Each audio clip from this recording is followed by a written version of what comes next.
And so we brought on a CFO with that financial background. He has 15 years in the private equity venture capital world, the HBS degree, all the hardware you want. And so we filled that gap by bringing in a CFO. We're in the midst of hiring a marketing manager, and we'll have 4 or 5 analysts and associates that'll help us do due diligence on deals. And we'll have several portfolio managers that will help the companies once they're in our portfolio. So we have $1 million a year to build out this infrastructure that allows us to bring value to our founders so that they can provide value back to our limited partners. And the 20 part of that 20% is what's called carry. And so carry is once we've returned the fund, so for us, $50 million plus the basically interest that our LPs will be getting on the $50 million they invested. After all of that is returned, then every dollar after that is split 80% to the limited partners. Limited partners are the people that invested that are part of that $50 million. 80% of that will go to them, and 20% will come back to the general partner. And that general partner is basically, you can set it up how you want, but for most funds, it's the people that started the fund, it's the managing partners. In our case, we give equity from that in that general partnership to our employees as well. So we kind of treat it like a startup. So everyone, most of the people, not everyone, most of the people that work with us will play in that 20% carry as well. And then we also have some advisors that are a part of that carry as well. So in that sense, we're set up like and most venture funds will run on that same 2 and 20. Some of the larger funds may run on a 1.5 and 20 because if you have a $500 million fund, 2% may be a bit much. And in order to return, the target multiple for a venture capital firm is that they would target typically 3x return. And when you look at IRR, internal rate of return, in order to hit that annualize the numbers that will beat the market, and I think Ross, you mentioned this earlier, most of these funds do not beat the market. And so in order for larger funds to hit that target, they need to invest a lot more capital and allocate a lot more capital. So they may not want to do the full 2% management fee coming into operating the business. And trying to think from a structure perspective outside of that without taking up too much time. Let me ask you, did I answer kind of some of the structure questions? Or is there something more specific that you wanted me to get into? Yeah, you answered a lot of them. And then the only thing I would just say is like the structure between you and the founders that you actually invest in. So the terms, like, I think that was unique about you guys' funds as well, too, compared. Yeah, so this is where we differ. One thing that has been very well known for a while now, venture capital, is that it's a very binary investment vehicle, right? Like you either have companies that go get an exit, or typically those companies return absolutely nothing and they're considered failures in the industry. And one of the things that we noticed between ourselves, between our peers, and just doing a lot of deep research into the market is that investors aren't that bad. They're not picking that many zeros, right? The problem is VC is really only meant to chase unicorns. And if you have a $50 million, business, that can still be a really, really good business, but it may not be a good fit for venture capital. But in the innovation space, that's been the only place for people to go because most banks aren't going to underwrite innovation, right? Like they need traditional structure, they need real estate, they need assets to back you. And so if you have an innovative company, there hasn't been options.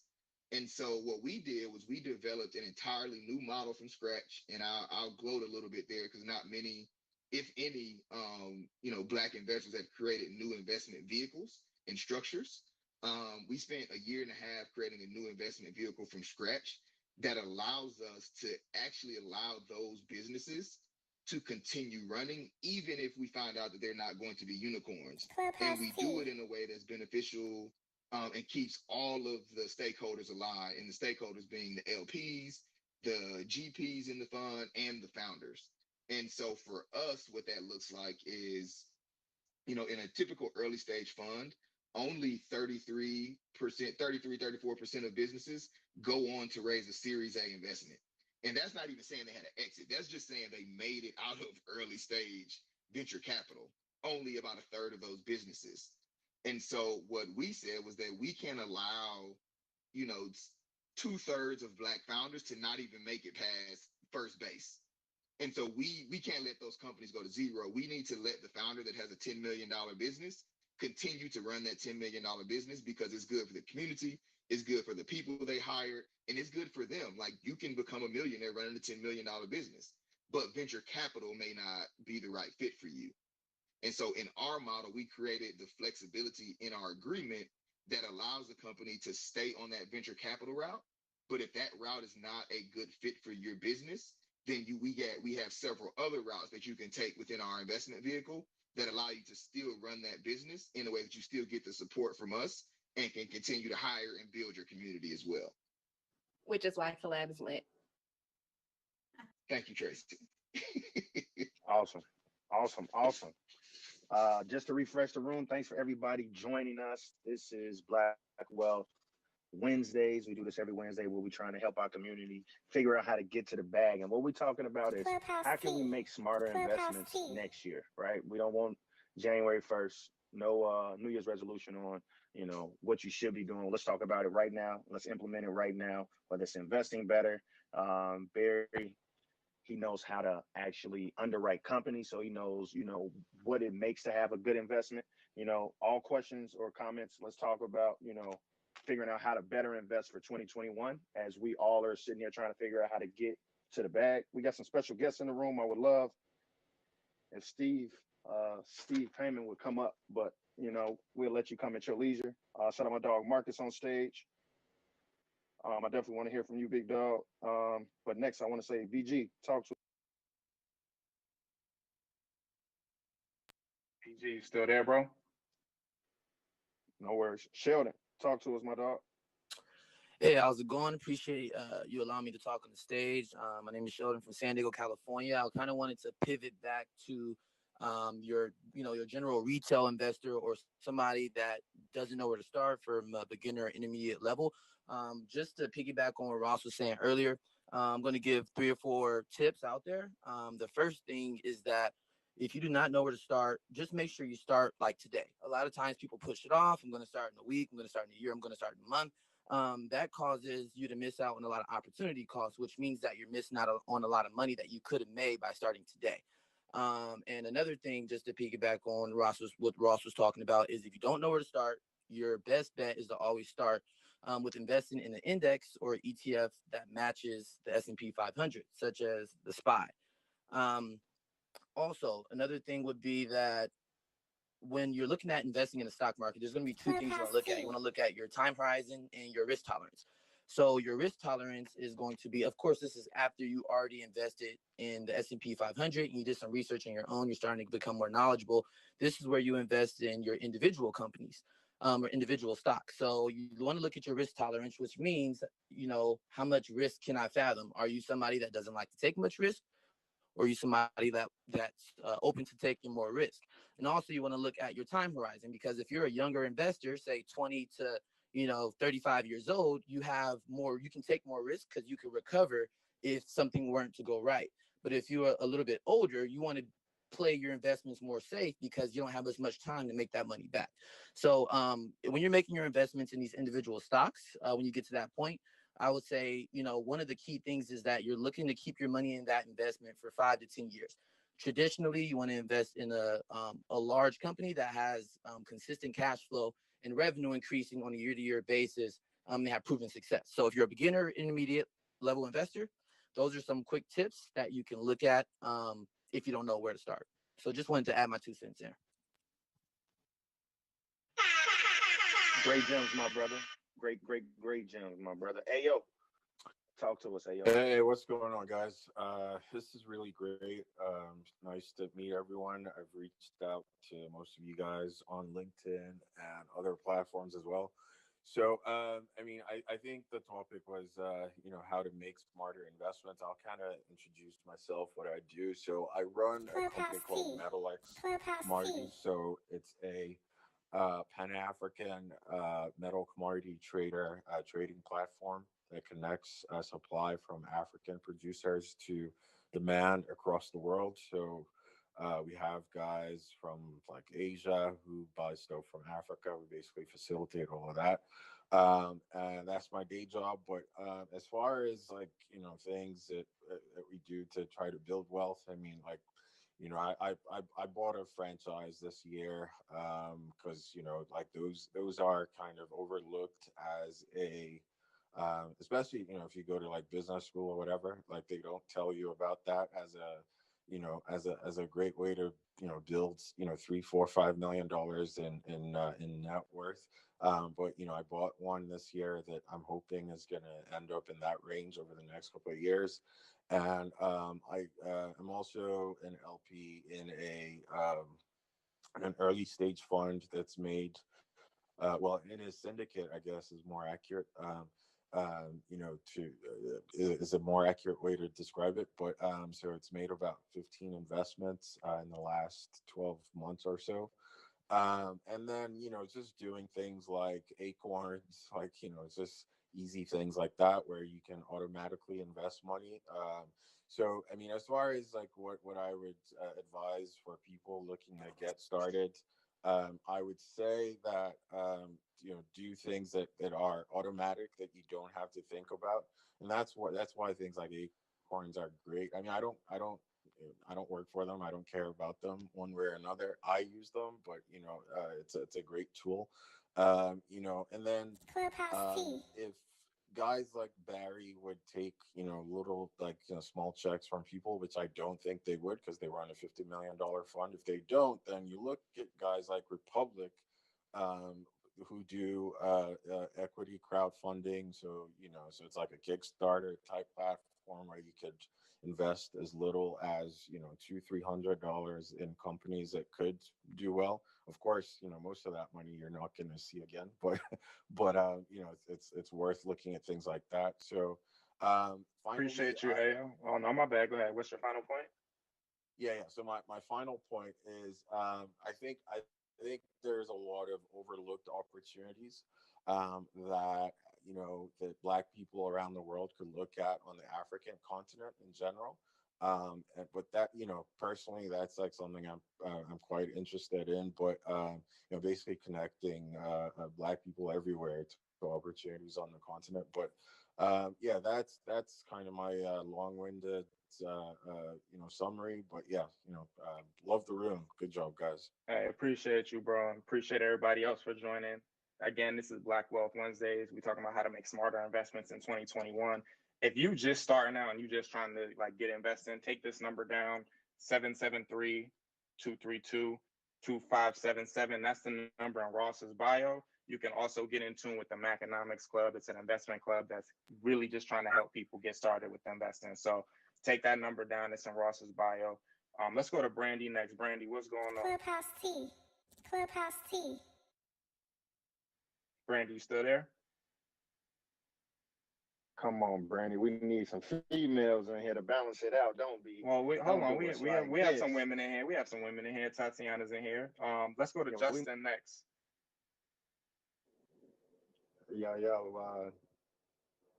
Okay, seems like it's on me. Jay, Ross Mack, it's good to hear from y'all. Much love. Barry as well. It's first off, I always start with thanks. So it's a pleasure and honor to be here. Thank y'all for doing this. And before diving into a couple quick questions, I'll just kind of get back on myself. But yeah, it's my first time being able to hop in this room, and honestly, I feel like something like this is amazing because I know people have alluded to it previously and already, but I always come from a sense of transparency, and I know personally, for so long, a lot of these topics and just strategies for getting involved in the markets and learning how to be more responsible and on the offensive with our money as a Black community, honestly, were quite intimidating. And for me personally, the past couple of years, just kind of buckling down and doing research and honestly learning from people, like Ross through social media. Just want to shout out Maconomics. If you haven't checked it out, I definitely recommend go checking it out. It's been truly inspirational and informative for me. But yeah, so that's just kind of, again, recognizing this room and kind of the energy in the space that we're in. I think it's amazing to hear from people that look like us talking about these topics. And as far as what I do now, I'm an actor based in Los Angeles. I was born and raised in LA. I actually have a background before, actually in 2018, I pivoted to acting after working for about 4 years in technology in San Francisco. I worked at Clubhouse T. LinkedIn, and we worked before. They had some leadership issues. um, and honestly, that was a big learning experience, just kind of getting my feet wet and learning about technology and how progressive it is and everything like that. And during those times, I grew up not really having, I would say, the best influences in terms of like how to manage money. Obviously, my family's near and dear to my heart, but I could, come from people who also kind of just were like, stash the cash under the bed, don't worry about it, until you need it for a rainy day type stuff, which, is we do what we got to do to progress and get by. But there could be more advantageous ways to go about things. And so I've taken it upon myself, even transitioning into acting, which people can understand can be a pretty tough industry to save money. I've made a commitment to try to be somebody who stays involved with how I'm planning for my financial future. So outside of, pursuing that, I actually work as a social media manager for a small recruiting firm called Startup Tap. TAP stands for Talent Acquisition Partners, and our particular focus is actually working with like startups, growth companies before they, or while they're going through their funding rounds, whether it be pre-seed, Series A, B, D, so on and so forth. So it's a pretty cool experience to see a lot of companies before they go big. And with that being the case, in terms of my background, I wanted to kind of pivot, and put a question toward the room, for somebody like myself, or maybe others out there, who are curious about some of the gains that you guys are making, or not you guys in particular, but that people in the markets might be making right now. Clubhouse People who T. might feel like they're at an Clubhouse intermediate T. sort of understanding of how to invest, in the markets and understanding the difference between trading versus investing. But curious to know, what sorts of like, factors or, qualifiers or identifiers you identify in companies before they might potentially be poised to, be more in the zeitgeist and react more positively in the markets. Obviously, some recent examples that people might be familiar with are like, I mean, there's a ton, but there's hold on. That's a good question. We got the question. Yeah, all right. I'm gonna let Barry answer that one. Because you obviously do a ton of due diligence. You might have answered it, And but we kind of heard it already, but I mean, but if you want to just go give a quick recap on just what qualities of companies make them good investments or attractive investments for. Yeah, I think I missed a bit of it. But as far as Just catching real quick, these, the qualities that are good or look attractive for investors that companies should inhibit. yeah, and so like I mentioned earlier, like I mentioned earlier, paying attention to the team and the founder, extremely close. Obviously, if it's something that you can help them with, if it's something that you're passionate about, that you can get involved with, to provide some value to that company, not just financial value, but some actually networking or any type of value that you may provide, skill set. And then lastly, looking at the market and figuring out like where are the scale points, is there real customer demand for this thing, even in these early stages? And so without going too deep, those are just three quick things that while you're looking at these earlier stage companies. But the fact of the matter is, like, it's really difficult to tell which ones are going to be the ones that pop. Most investors are making double-digit investments a year, and one out of however many, right, are going to get that to pop, even if they get any. Most people end up with zero. So just understanding that and just trying to be as diligent as you possibly can with learning about the company before you write the check. Amazing. Great question, Justin. Sir Marcus Demas. My guy. You know why I came? I really jumped on here to waste 3 minutes to let you know how proud I am of you. And really, Jay, you my guy. Ross, everybody is tuning in. My name is Marcus Damas, and huge proponent, fan, friend of Ross and Jay, and what they're doing, this movement for people of color, people like me, people like you, and just for people in general. I don't think they're just playing in the, not just the Negro leagues. This is worldwide. The information is, it's not really related to race. Obviously, it's favored just because I know you have a passion for seeing our people win and succeed financially and understanding, their finances. But I think what you're doing, I just want to thank you personally, not just for being a friend, but for taking your time and providing this information for our people. I know all Chicago teams are bad right now, so you got a lot of time to do this. So we just want to say thank you. But I don't want to leave without a question. So I know you're a new father. If this is too personal, you could pass on. But as a new father, are you, the way you're making investments, are you looking at your daughter and your fiance? Does that have anything to do with how you're interacting financially and the moves you're making? Man, amazing question, bro, and solid, solid shot at my Chicago teams. We definitely trash, but don't worry, we'll be all right. We're gonna bounce back. But to the people that are in the audience, when we start thinking about investing and we start thinking about, how to make sure, we live a legacy for our kids, right? It's all about trying to find ways of building generational wealth. And so for me, the two very important things that I did for my daughter. She's literally 3 months today. She made 3 months today. And very first things that I wanted to do was obviously, get some type of life insurance, right? But secondly, was getting some type of actual accounts that are gonna grow, that she will be able to utilize when she get older, right? So one being a 529 account. Guys, to people in the audience, one of the greatest gifts you can give that you won't even think about is the ability for your kids not to ever incur student loan debt, right? I graduated with student loan debt. Average American graduating with about $30,000 in student loans. It's a lot of fucking money, right?